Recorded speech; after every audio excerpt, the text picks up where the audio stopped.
మిత్రులారా, నిన్న మనం సగం వరకు విజయవాడని సంక్షిప్తంగా చూసాము.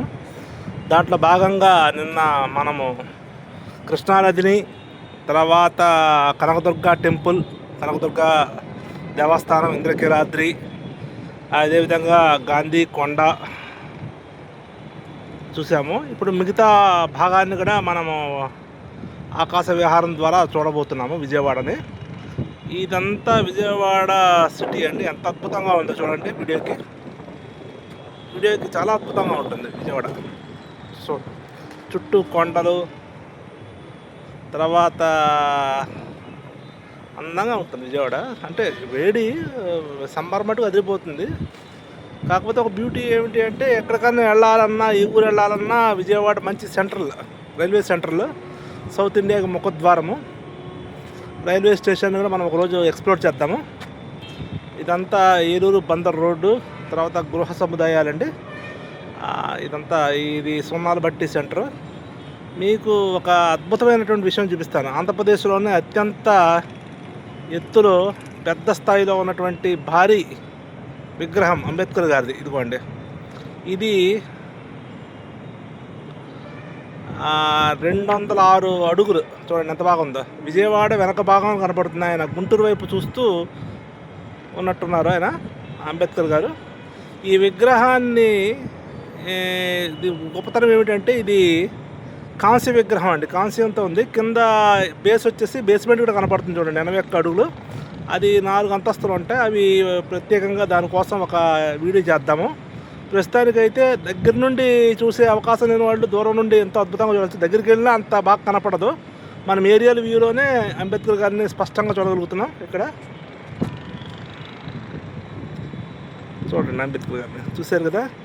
ఆయన ఎటువైపు అభిముఖంగా ఉన్నారంటే గుంటూరు వైపు అభిముఖంగా ఉన్నారు. ఇదంతా అంటే హైదరాబాదు, ఇది యాక్చువల్గా ఏంటంటే చెన్నై హైవే మాట. అది ఆయన వేలు చూపిస్తున్నదంతా, ఆయన చూపిస్తున్నటువంటి దిశ మటుకు అది చెన్నై వైపు.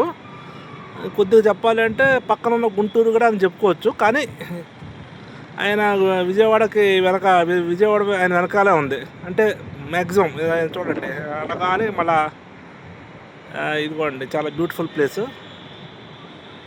ఇదంతా పటమటలంక, కృష్ణలంక ఏరియా. ఇదంతా కృష్ణానది చూడండి. ఇది ఎంతో, మనం కృష్ణానది ఏరియా అంతా చూపిస్తున్నాను మీకు. ఇదంతా నదీ పరివాహక ప్రాంతం కృష్ణలంక. ఇక్కడ వరదపోటుకు గురవుతున్న ప్రాంతం ఇది ఒకప్పుడు. ఇప్పుడు ఆ ప్రభుత్వం కట్టుదిట్టమైన చర్య తీసుకుని అక్కడ ఇది అడ్డుకట్ట కట్టింది. తర్వాత ఇదంతా అవతల వైపు ఉండవల్లి ఆ ప్రాంతం వస్తుందండి. ఇక్కడ చూడండి, ఇదంతా కొండలు బాగున్నాయి కదండి చూడడానికి. చాలా చాలా బాగుంటుంది విజయవాడ సెంట్రల్లో, విజయవాడ సిటీ చుట్టూ కొండలు, అద్భుతంగా ఉంటుంది. విజయవారధి, ఆ తర్వాత ప్రకాశం బ్యారేజ్, ఇదేమో విజయకీలాద్రి ఈ ప్రాంతం.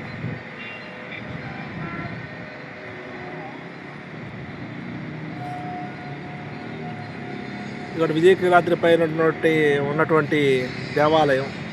ఇది చాలా కొత్త గుడి, ఈ మధ్యకాలంలో కట్టారు ఇది. దీనికి కూడా ఒకసారి మంచిగా ఎక్స్ప్లోర్ చేద్దాం వెళ్ళి. ఇది అదేమో అటువైపు మొన్న అమ్మవారు ఉన్న ప్రాంతం కొండ ఏమో ఇంద్రకీలాద్రి, ఇది విజయకీలాద్రి. చూశారు కదండి, చాలా బాగుంది కదా. ఇదంతా నదీ పరివాహక ప్రాంతం. ఈ తర్వాత ఇది కొత్త బ్రిడ్జ్, రైల్వే బ్రిడ్జ్. మన విజయవాడ నుండి దక్షిణ భారతదేశానికి వెళ్ళడానికి ఇదే రైలు మార్గం.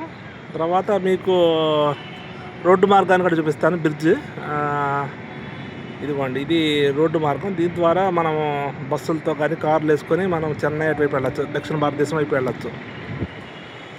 ఇదంతా కృష్ణా నది. ఇప్పుడు నదిలో నీళ్లు వదలలేదు, వదిలితే మటుకు పరవళ్ళు తొక్కుతూ కృష్ణవేణి చాలా బాగుంటుంది.